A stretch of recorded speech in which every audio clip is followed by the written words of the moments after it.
Let's talk about cryptocurrency. It's one of the most hyped, most confusing, and most controversial topics in finance today, and we're going to break it all down. So, why does this all matter? Well, for one, the sheer scale of it. At its peak, the crypto market was worth trillions of dollars. That's an absolutely massive number, and it pulled in investors from every corner of the globe. But all that money has kicked up a huge debate. On one side, you have people saying, this is a revolution, the future of finance. On the other, you have people calling it an unstable, unregulated Wild West. So, which is it? We're going to dig into both the incredible promise and the very risky reality. First things first, let's get back to basics. What is the grand vision behind crypto in the first place? To really get it, let's start with this definition from a report by the Financial Action Task Force. Think about the money in your bank account. That's backed by a government. Virtual currency is totally different. It isn't issued by any country, and it doesn't have legal tender status.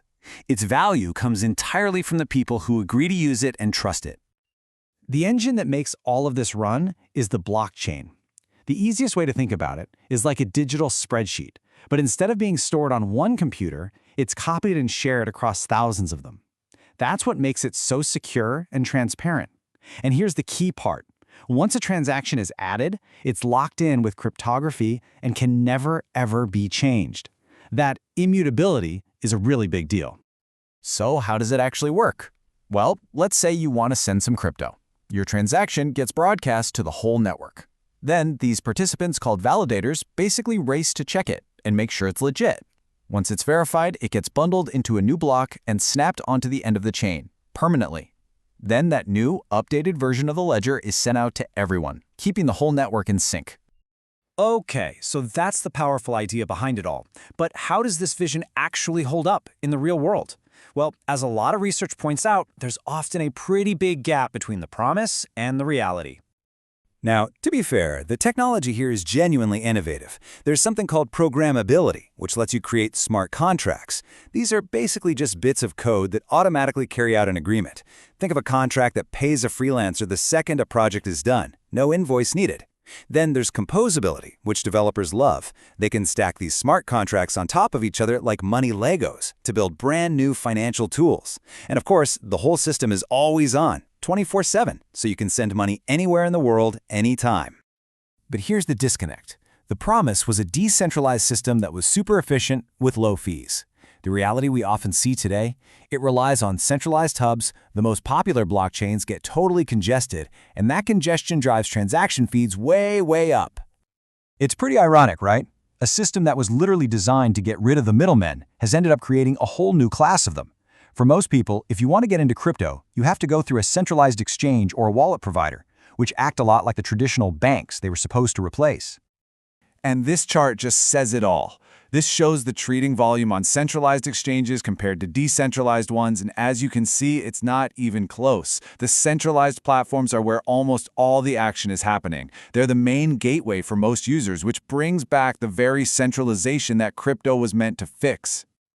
So we've seen that the crypto world often leans on the same kinds of centralized players it wanted to escape.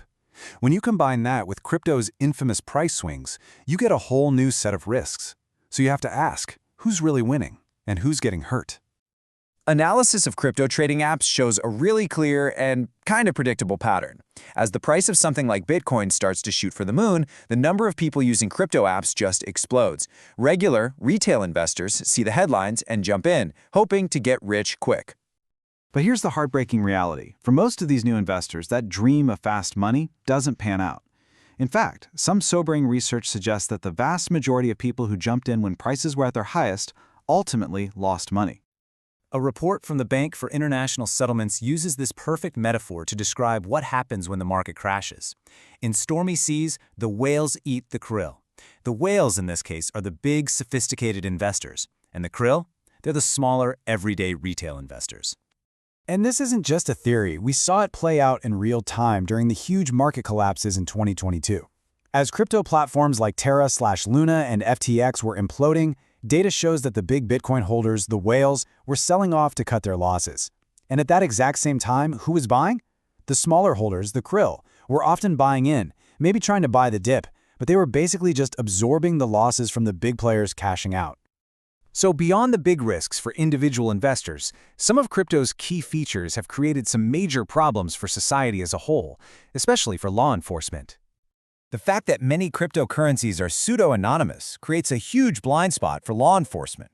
We saw this with platforms like Liberty Reserve, which was used to launder over $6 billion from criminal activity before it got shut down. And of course, there's the infamous Silk Road, the online black market that used Bitcoin to handle hundreds of millions of dollars in anonymous sales of illegal drugs. So after looking at the incredible vision, the messy reality, and all the risks, how should we even begin to think about the future of crypto? All right, so how do we make sense of all this? Here's the most important takeaway.